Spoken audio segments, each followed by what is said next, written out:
apologies for the late start, but I think that's typical for a Saturday morning meeting. So we're really happy that everyone could come here today for a meeting put on by the Center for Internet and Society and the Say No to UID campaign. So I think this is actually the first meeting of Say No to UID in 2013. Am I correct? That's the first meeting Say No to UID has had in 2013?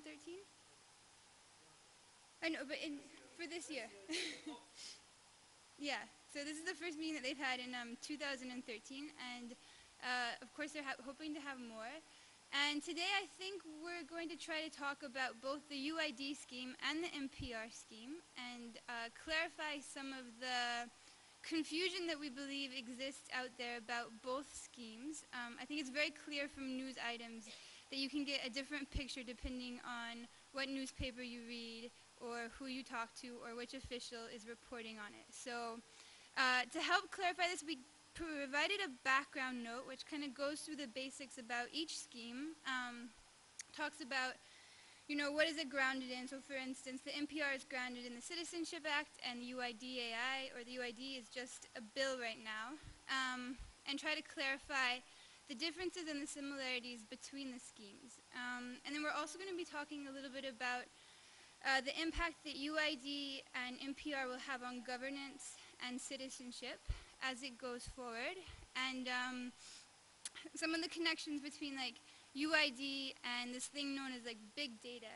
And I don't know if you guys have heard, but Nandan Nilekani often talks about the potential of big data through the UID and its ability to be adopted by different platforms and generate huge amounts of information. And he speaks about this in a very positive light, and I think we're going to discuss a little bit more about what actually does that mean by big data and what are the implications of an identity project that is creating big data about all residents in India, both in terms of your civil liberties and in terms of privacy rights, etc. So I think today, so we gave you the background note on the NPR and the UID. We also provided a cabinet note from 2010 on the NPR, which we thought was really interesting to compare what the cabinet was saying in 2010 and what's being said today in 2013. For instance, the cabinet note says that biometrics, your photograph and your fingerprints will be collected, whereas today you have your iris, your fingerprints, and your photograph being collected, which is also ironic because it's not even in the act or in the citizenship statute that those biometrics will be collected. So we'll be highlighting some of those differences. And then we also provided a note on just a quick background of what the Say No to UID campaign has done over the past year since 2010 when they first started. And both those notes are in Kannada and English. If you have any questions or corrections or suggestions, please feel free to share them throughout the day in conversation. And I think we'll start with Usha. Yeah. Who will begin?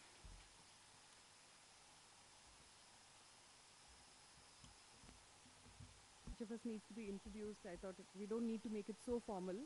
I'll just tell you who I am, and I do law research. I live in Delhi. I work on law and poverty. And since this project started, I've been, well, at least since September of 2009, I've been following this project. It started before that. The idea today is to make this a workshop in the sense that for all of us, there are confusions about what this UID is, what our status is, what we need to do, what we can avoid doing, what do they know, who are these people. I don't think even the basic questions have been properly answered over these past 3.5 years. And that's one reason that some of us are saying simply no to this process, because the process itself is so deeply flawed.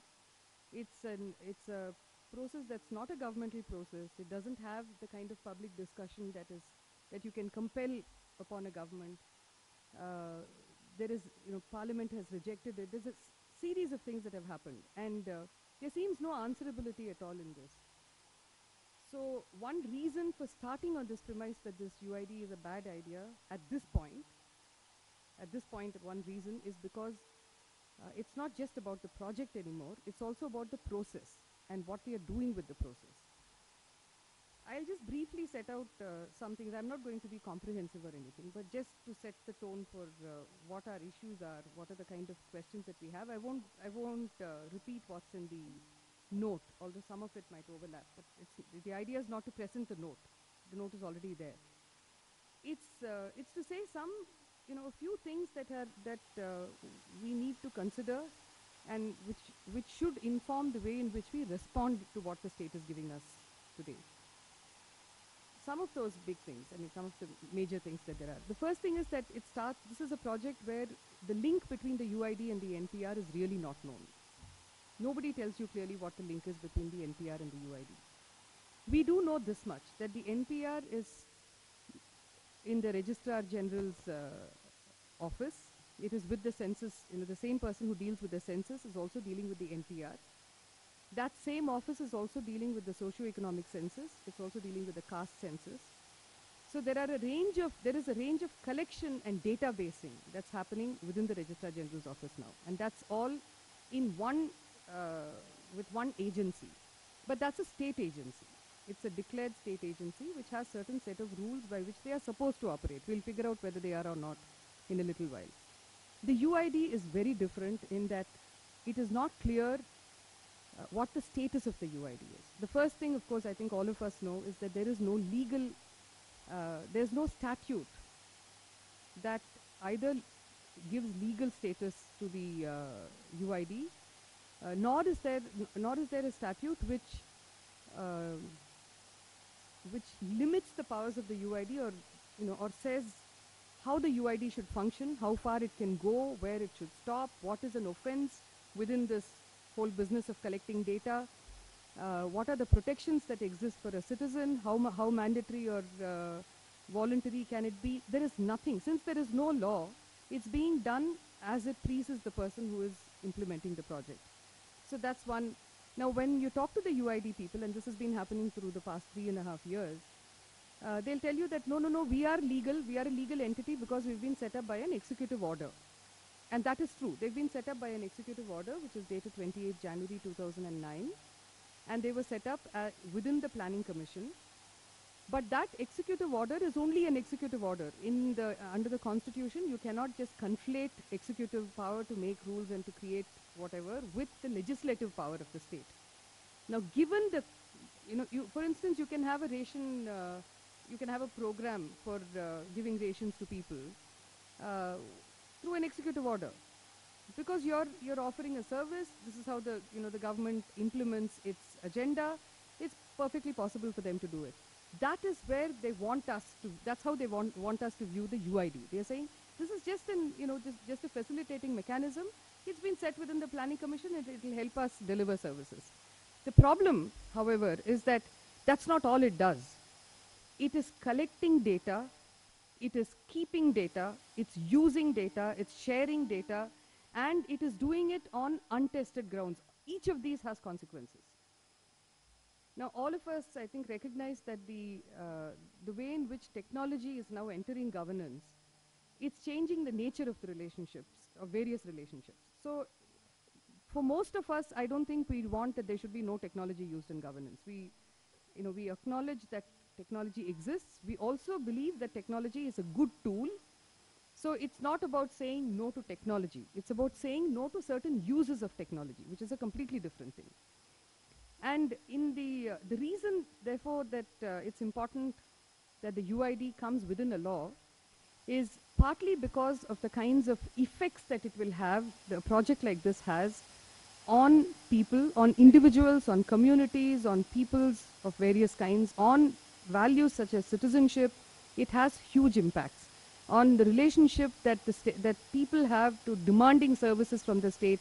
It is intending. It's not just an incidental fallout of a project. It is an intended consequence of this project. That is the purpose of this project. So that's one reason that it cannot go without, without a law. The second thing is, if you look at how the UID was set up differently from the NPR, we just do a little brief on how the NPR got set up. If you look at the UID, how it got set up, in that notification, one of the significant things that said is that the UIDAI will own the data. It clearly uses the word own. All of us know that when the state does, collects whatever information, it manages that data, it holds that data, but it does not own our data. In this case, there are responsibilities that they have, that the state has. But here, the word, for the first time, you find the word own coming into a context like this. So when we are handing over information, we are not just doing it for delivery of a service. We are actually handing over ownership of that data to an agency which is unclear. I mean, its status is unclear. And why I say that its status is unclear is because if you look at from the word go, you had the strategic overview document. Even from there, from their first document, they had a pre-strategic overview document in 2009. And then in 2010, they revised it, and that's what's up on their website now since April 2010. They talk about how after the phase when they do their enrollments and that first stage is over, they will become self-sufficient and they won't need any more money from the government. And therefore, they'll become a unit on their own. Now, I have to say this because there is really no way of avoiding it, that Mr. Nandan Nilekani is, as an individual, he's a tool in a range of things that are being done in this process. It's not, at different points in time, we've had different people being used as that tool. In this case, it is Mr. Nilekani who's the tool. It starts with the UID project as far as this process is concerned. But the UID project will say this is voluntary, not mandatory. Then Mr. Nilekani will write a report on LPG, on PDS, on whatever. Mr. Nilekani as chairperson will produce a report where he'll say, seed it. Make every database that's there, seed it with the UID numbers.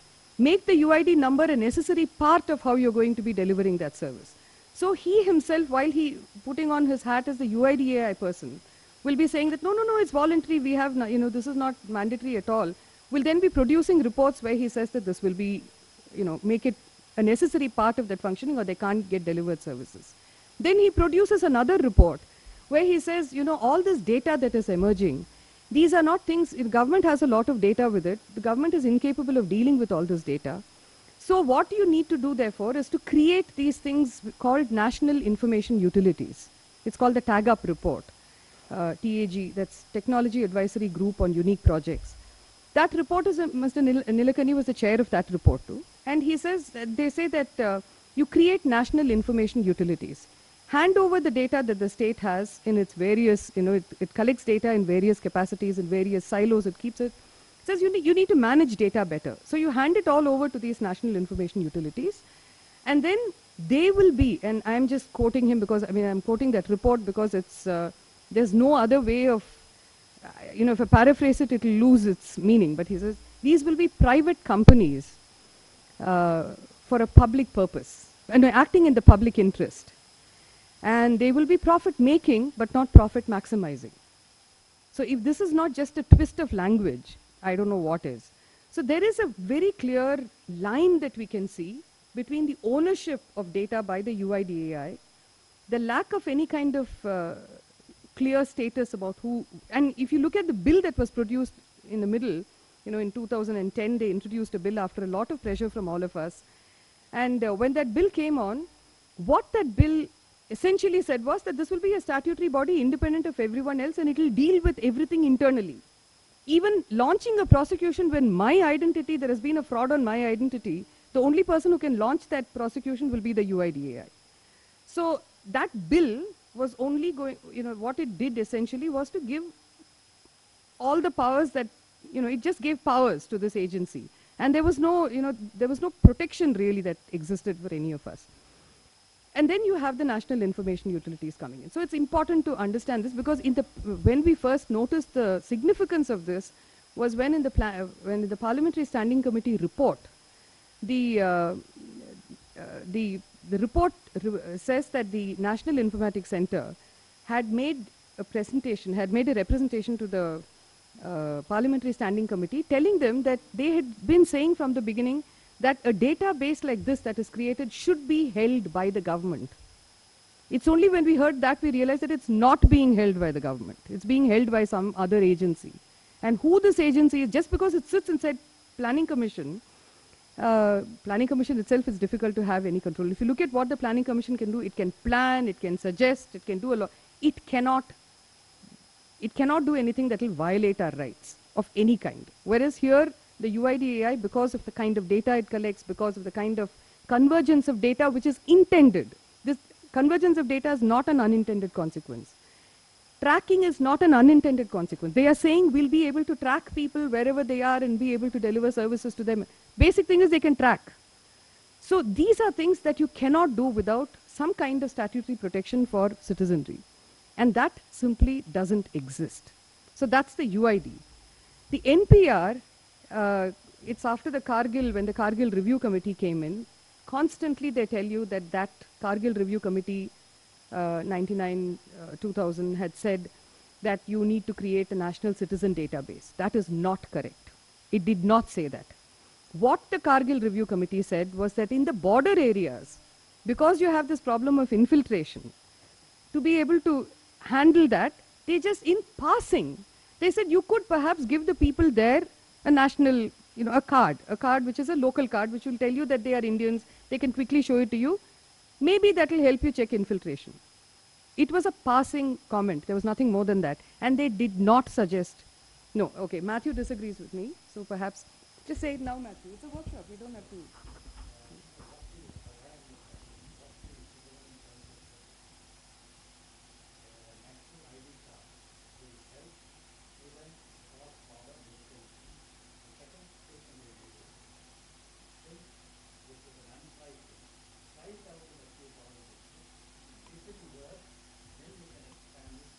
Okay, I think we have two different, we've read it, I don't read it like that at all. Yeah.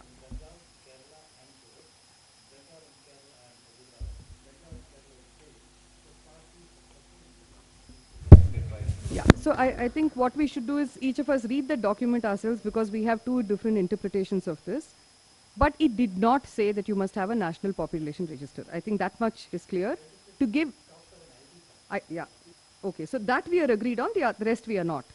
On the ID card, so they did not ask for the creation of a national citizen register, but that was used. You keep referring to the Kargil Review Committee to say why we are creating this nationwide database of citizens. So it doesn't come from there. Then where does it come from? It came during the NDA regime when there was this, on the one hand, Kargil was on the Pakistan side, but they kept talking about Bangladeshi illegal migration and kept using that as the reason why they wanted to have this national citizens register. The 2003-2004 amendment to the Citizenship Act introduced the concept of the National Citizens Register and said that you can have this, you create a National Citizens Register in accordance with the rules that are made under this law. The rules that were made under this law, which is the Citizenship Rules of 2003, very clearly gives you 15 fields of data. There is no 16th, 17th, and 18th. There are 15 fields of data. It does not include biometrics. In 2003, when they were making those rules, biometrics was not really being thought about, as it was only about ID cards. It was whether you have, and in the coastal, the MNIC, the Multipurpose National Identity Card, was started. It was all along, they said the coastal region is one place where you need to do it. You need to do it in the border areas. Essentially, to begin with, we start there because we need to be able to check infiltration. Now, after that, they have not amended the rules, and for me that matters. I'm a lawyer by training, and it matters because I find that when a state believes that it can violate the law and doesn't have to care about what the... A statement which is made, fine, but it exists right now.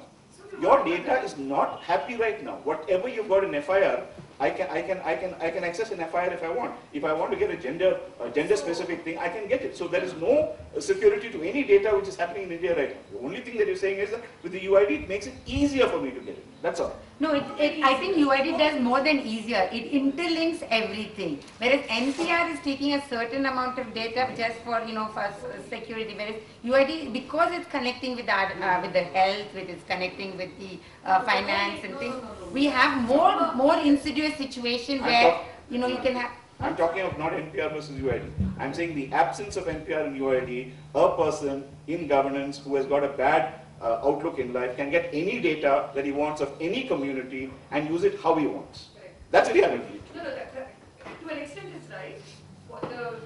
Where the UID becomes an additional problem is, like Kumar saying, because of the convergence which is happening, which is not something that can potentially happen, which by making you put your number onto every database which you enter, they are compelling you to subject yourself to that convergence. So it's a very different thing. See, there is one thing where data is available, people get it, technology is made data freely available.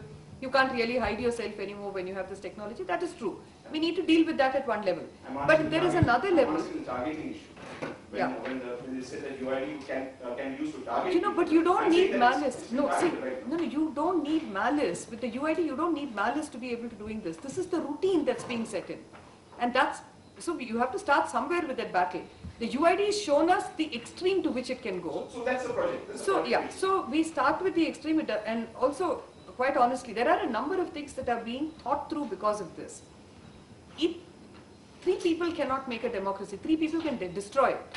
But 3 people cannot make a democracy. So part of the purpose of moving around, talking about it, is to get more people, if it's possible. I mean, some places we've had more people, some places less.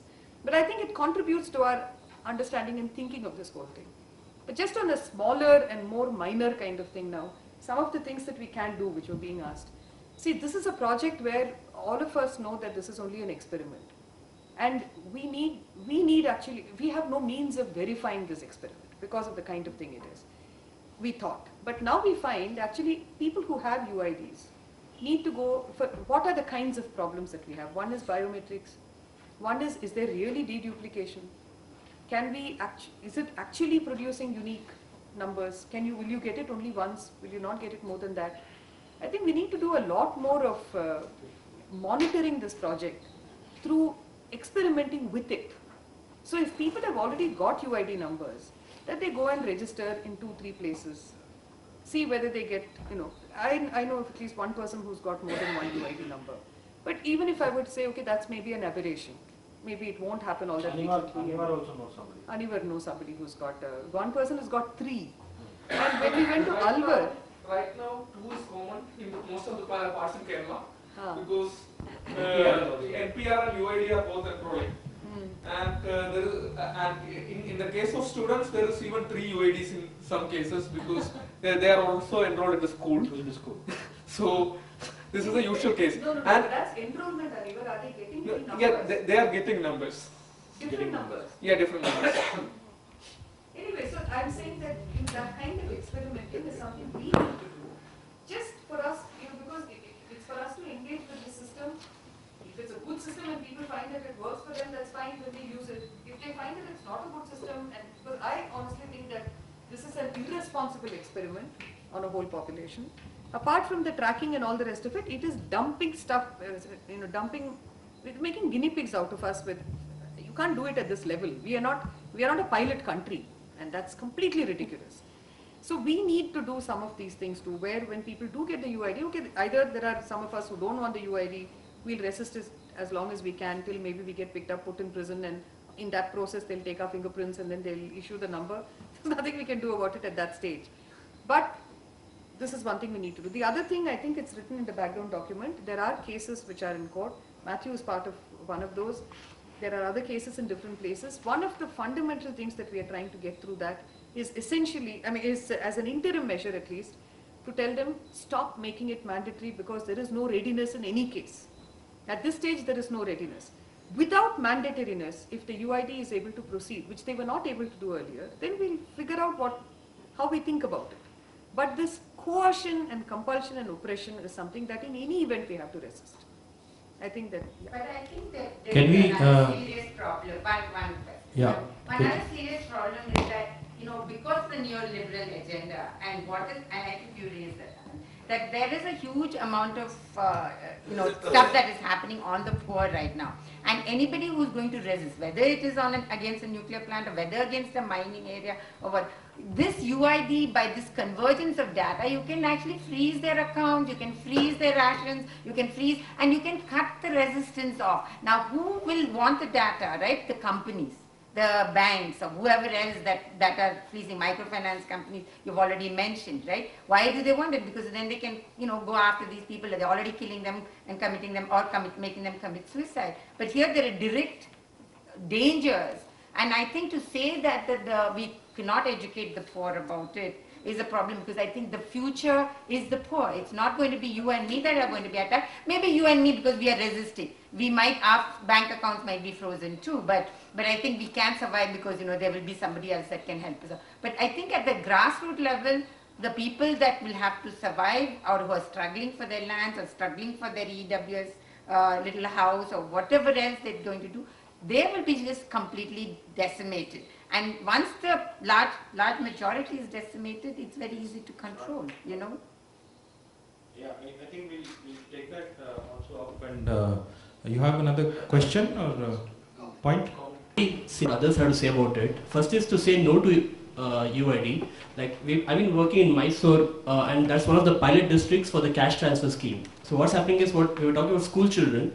A lot of Dalits and Adivasi children get scholarship, and that is being linked to cash transfer, and therefore the children are being done. And with NREGA, even though there's no rule that NREGA is linked to Aadhaar, because of the pressure on the administrative machinery, they're all making rules. So people, they're already tired of fighting to get jobs and get salaries, and we can't ask them to fight against this one more thing there. So that's difficulty thing. Forget that. For me, initially I was thinking, I don't need subsidy on fuel, I'll resist Aadhaar. But now there's a news report saying that they link PF. So I don't know if I want to give up my whole life savings on this particular thing. So I don't know how this will happen. Second thing is judiciary. Like, we have a court case in Delhi High Court where the judge said this particular builder has done a lot of violations, but he spent crores of rupees on this building, so let's not demolish it. And the judge also says to satisfy the collective conscience of the country, we'll hang a man. So I don't have any hopes on the judiciary saying that the judiciary will stop such a huge project that is like the brainchild of these three powerful people.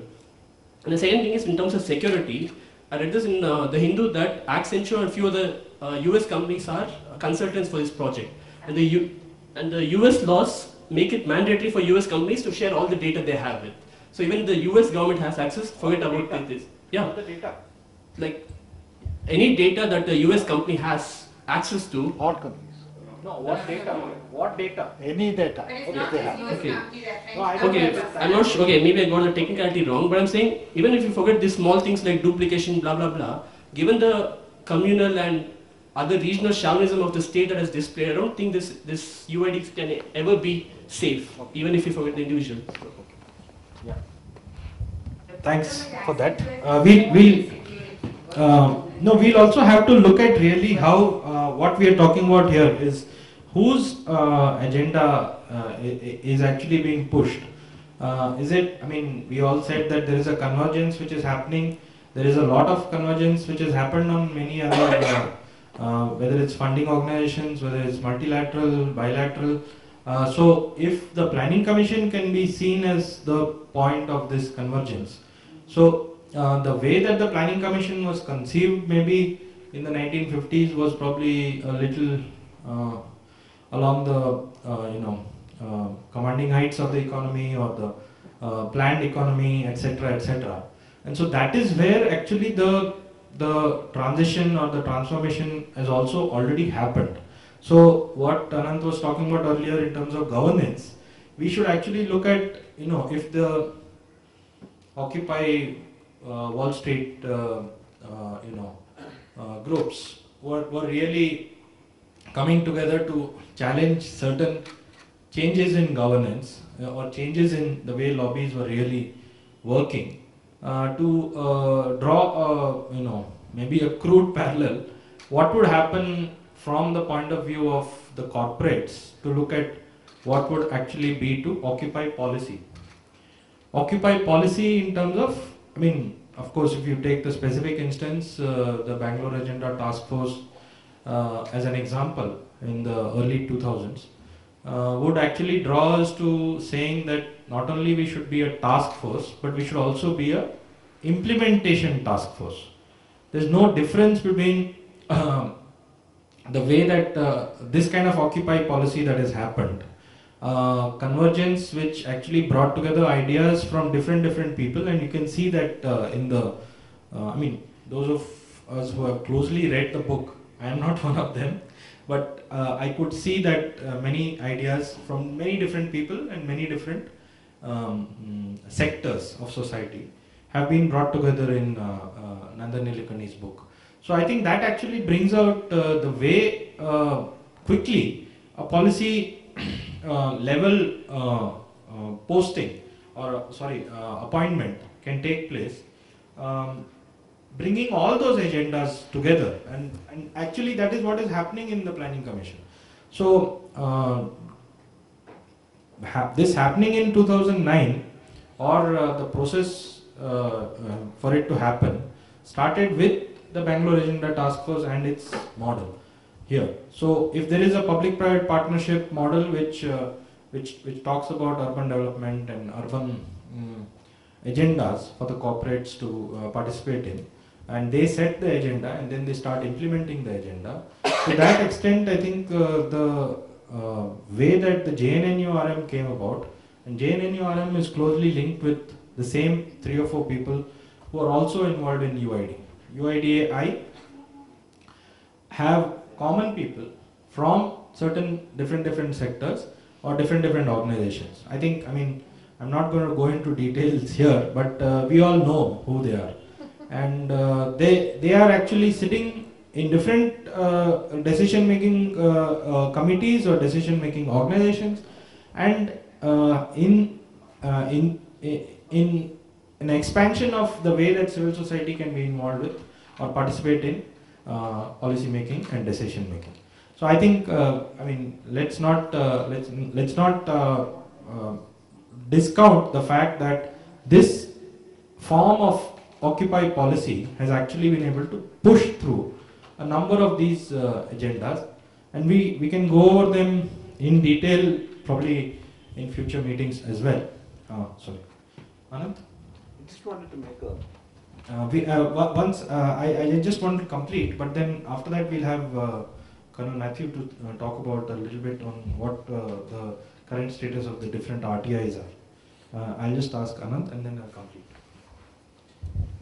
No, I just wanted to kind of quickly add a couple of points to this discussion about what we need to do and how we need to do it. I think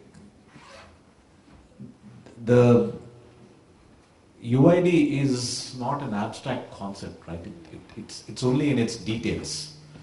And so the opposition has to be there only in terms of those details, on specifics, why here, why on these terms, so on and so forth. So for example, when you say that we'll give a notice to that school, asking on what basis are you going to do this, that's where you're going to just fight it. You're not fighting a huge UID battle. It's only in that specific context that you need to do that. The second thing that I think is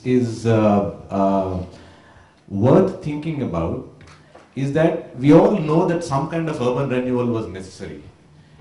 We all know that some kind of a new identification system for people who are constantly mobile is necessary. We do need to restructure our PDS system. We do need to restructure the way in which things are going on. It need not be this way. In fact, not identity system necessarily. No, identity system not in the sense of the way in which the census is taken over. I'm saying that like I said, you have a ration card in your village, you come to the city, you don't know what to do, you have to go circling around the local corporator to get your You need to know how to get your services, but I Right. don't know that it's about creating another I mean, the idea is basically something that you need for the services. No. Like for No, most I people. mean, if you take the For most US people, That's a different issue. For most people, that's what it is. If you take the US, suppose you have a voter ID, all you have to go to the DDM, we'll have to whatever. come back. Yeah, so- Say that I changed my address, this is my voter ID, please now put this address. It should be a simple process like this. Right. Why should they need a UID database? So right, so that's precisely what I was coming to. What I'm saying is that the thing about the ration card, the voter card, all of those things is that they're local, right? They're basically local document. Nobody knows your voter ID card anywhere else. I mean, unless you're flying. document. Just It's a like national document for people who fly around through airports and where they have to use it as an ID card. Not at all. The poor use it all the No, time. it's a national document in the sense it's a Central Election Commission. Yeah, I mean it's not really a document a database that is actually verifiable in any way. See, Wait. that's where we are Right. at. We're not on the same thing on it. See- Because I don't see why every individual in this country should be verifiable on a database. I Exactly. think That's the no. state That's should be no. That's precisely what I'm saying. That it's your ration card at the local level, which needs to be verified as to at that level. Why does it have to be verifiable at the national level It has or to at be the international if you level? want to get ration there, so you can go back and say, I moved, you show your address, move, then Yeah. you're working here. But if you look at the migration trends, there are not so many people moving across the whole country that way. The real migration patterns are 3 districts, 4 districts away. That's the big majority of the migration in this country where people actually use those ration cards. They don't move across the whole country. That it's not always the whole families that migrate. No, no, I'm Individuals that migrate, so. Okay, let him. No, can we just, So- I'll continue with what I was saying also. No, I was just saying that one of the things that could be actually done as an experiment is to try and think about the issue of scale. See, we're looking at a local scale and national scale and nothing in between. We really have no way of thinking about what happens at the district level, at the state level, at the regional level, so on and so forth. And I think it's worth thinking about those kinds of issues also when we are thinking about the ID, because ID is about that scale.